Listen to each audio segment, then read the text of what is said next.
के जिंदा जलाली और मुहिब नाम में आप सबकी सलामती हो। मैं इवेंजर आफ्ताब तारिक चौहान कलाम खुदा की एक और सच्चाई लेकर, एक और गवाही लेकर आप सबकी खिदमत में हाजिर हूँ। मेरे अजीजों, आज का हमारा मौजू है कुर्बानी। और हम सब जानते हैं कि मुस्लिम कम्युनिटी की कुर्बानी की ईद आने वाली है और ज्यादातर मसीही इस बात पर कंफ्यूज रहते हैं कि आया हमें कुर्बानी का गोश्त खाना चाहिए या नहीं खाना चाहिए। वो इस सवाल को लेकर पेशतर रहनुमाओं के पास जाते हैं कि वो उन्हें गाइड करें कि कुर्बानी का गोश्त खाना चाहिए या नहीं खाना चाहिए। और कुछ रहनुमा ये कहते हैं कि खा लेना चाहिए और कुछ कहते हैं कि नहीं खाना चाहिए। तो मेरे अज़ीज़ों, हम कलाम खुदा की सच्चाइयों में से जानेंगे, कलाम खुदा की हकीकतों और हिदायत से ये जानेंगे कि आया हमें कुर्बानी का गोश्त खाना चाहिए या नहीं खाना चाहिए। और हम इस पर भी बात करेंगे कि मुस्लिम कॉन्सेप्ट में कुर्बानी के गोश्त के बारे में, ईसाइयों को देने के बारे में उनके रहनुमा जो हैं वो उन्हें क्या गाइड करते हैं। और आखिर में मैं अपना भी एक पॉइंट ऑफ व्यू पेश करूंगा कि आया मेरे हिसाब से हमें ये गोश्त खाना चाहिए या नहीं खाना चाहिए। तो सबसे पहले हम बाइबल मुकद्दस की सच्चाइयों में से देखते हैं। आज मेरे साथ मिलकर निकालें जिस आयत पर हम गौर करेंगे वो है पहला करंथियों उसका 8 बाब उसकी 13 आयत। पहला करंथियों 8 बाब उसकी 13 आयत हम कलाम खुदा में से पढ़ेंगे और जानेंगे। इस सबब से अगर खाना मेरे भाई को ठोकर खिलाए तो मैं कभी हरगिज गोश्त न खाऊंगा, ताकि अपने भाई के लिए ठोकर का सबब ना बनूं। मेरे अजीजों, इसमें लिखा है कि पौलुस रसूल करंथियस की नाम कलीसिया को ये जब खत लिखता है तो वो इस बात को वाजे करता है कि अगर इस गोश्त खाने से अगर तुम्हें ठोकर लगे तो तुम इस गोश्त को ना खाओ। और 13वीं आयत में इसी बाब की 8वीं आयत में लिखा है कि खाना हमें खुदा से नहीं मिलाएगा, अगर ना खाएं तो कुछ नुकसान नहीं और अगर खाएं तो कुछ नफा नहीं।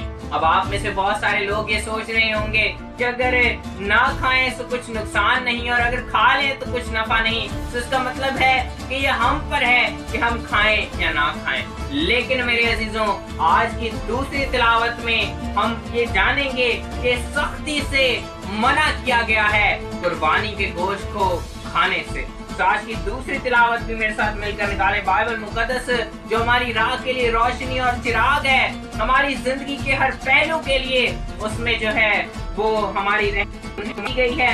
तो आज की दूसरी तिलावत मेरे साथ निकालें पहले करंथियों उसका 10वां बाब उसकी 25वीं आयत से लेकर 18वीं आयत तक हम कलाम खुदा में से पढ़ेंगे। पहला करंथियों 10 बाब उसकी 25वीं आयत से लेकर 28वीं आयत तक। यहाँ कलाम खुदा में कुछ यूं मरकूम है, जो कुछ कसाबों की दुकानों में बिकता है वो खाओ और दीनी इम्तियाज से कुछ ना पूछो, क्योंकि जमीन और उसकी ममूरी खुदावंद की है। अगर बेईमानों में से कोई तुम्हारी दावत करे और तुम जाने पर राजी हो तो जो कुछ तुम्हारे आगे रखा जाए उसे खाओ और दीनी इम्तियाज से कुछ ना पूछो। लेकिन अगर कोई तुमसे ये कहे कि कुर्बानी का गोश्त है तो उसके सबब से जिसने तुम्हें जिताया और दीनी इम्तियाज के सबब से ना खाओ। मेरे अजीजों, इन आखिरी अल्फाज पर गौर करें कि अगर कोई तुमसे ये कहे, अगर हमें ये कोई बात बता दे कि ये कुर्बानी का गोश्त है और हमें इस बात का पता है कि ये कुर्बानी का गोश्त है, तो फिर मेरे अजीजों, बाइबल मुकद्दस में इस बात को मना किया गया है कि कुर्बानी का गोश्त ना खाओ। अब इससे पेशतर कि मैं अपना पॉइंट ऑफ व्यू पेश करूं, मैं चाहूंगा कि हम इस बात को भी देखें कि मुस्लिम कम्युनिटी के जो मौलाना हैं, जो रहनुमा हैं, वो उन्हें किस तरह गाइड करते हैं कि क्रिश्चियंस को आया ये कुर्बानी का गोश्त देना चाहिए या नहीं देना चाहिए। पहले आप इस वीडियो को देखें, उसके बाद मैं अपना पॉइंट ऑफ व्यू पेश करूंगा। कुर्बानी का गोश्त गैर मुस्लिम को नहीं दे सकते, चाहे वो अपना मुलाजिम है, चाहे वो झाड़ू निकालता है, चाहे वो गटर साफ करता है, कोई भी है, चाहे वो गरीब है। गैर मुस्लिम को कुर्बानी का गोश्त देने की शरीयत में मुमानत है। ठीक है, वो मांगने आ गया तो हम कह सकते हैं कि हमारी शरीयत में इसकी इजाजत नहीं है, हमारी ये कुर्बानी और ये हमारी इबादत है, तो ये गोश्त हमसे मुसलमानों को खिला सकते हैं, उनको मना है। अगर किसी ने खिलाया तो कुर्बानी हो जाएगी, मगर ये गोश्त देना उसका गैर मुस्लिम को देना ये नाजायज है, गुनाहगारों के देंगे। कुर्बानी अलबत्ता। आप सबने इस वीडियो को देखा। इस वीडियो में पहले मैं अपने मसीही बहन भाइयों से बात करना चाहूंगा, उसके बाद वीडियो के इस पैगाम के आखिर में मैं मौलाना साहब को भी एक पैगाम देना चाहूंगा।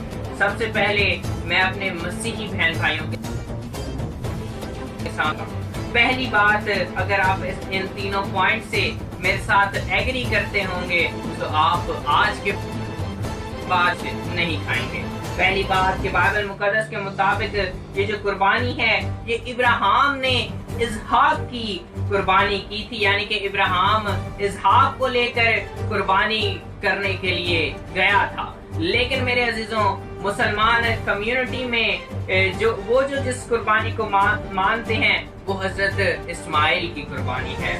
वो हजरत इस्माइल की कुर्बानी को मानते हैं कि वो हजरत इस्माइल की याद में इस कुर्बानी को सेलिब्रेट करते हैं। सो मेरे अजीजों, अगर हम कुर्बानी का गोश्त खाते हैं तो इसका मतलब है कि हम इसहाक की कुर्बानी इनकार कर रहे हैं। हम इस बात से इनकार कर रहे हैं कि जो कुछ बाइबल मुकद्दस में लिखा है हम उन तमाम तर बातों को झुटला रहे हैं, इनकार कर रहे हैं, और हम मुसलमानों की कुर्बानी में शरीक हो रहे हैं, के सदार बन रहे हैं। दूसरा पॉइंट कि जब एक कुर्बानी का जानवर लाया जाता है तो पूरी जो फैमिली है वो उस पर हाथ रखती है ताकि उनके जो गुनाह हैं वो उस जानवर पर मुंतकिल हो जाएं, और जब वो उस जानवर को कुर्बान करते हैं तो इसका मतलब है कि वो अपने गुनाहों का कफारा देते हैं उस जानवर को कुर्बान करके। और जब हम उसका गोश्त खाते हैं तो मेरे अजीजों, इसका मतलब है कि हम भी उनके गुनाहों में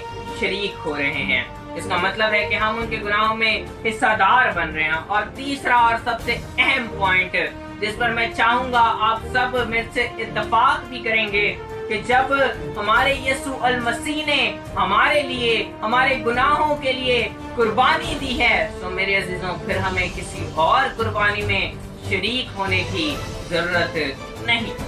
हमें किसी और कुर्बानी में हिस्सादार बनने की जरूरत नहीं, क्योंकि मेरे अजीजों, हमारे खुदा ने अपनी कुर्बानी देकर अपनी जान को हमारे वास्ते सलीब पर कुर्बान करके हमें हर तरह की कुर्बानी से रिहाई बख्शी है, और हमें किसी और कुर्बानी में शामिल होने या खुद कुर्बानी करने की जरूरत नहीं।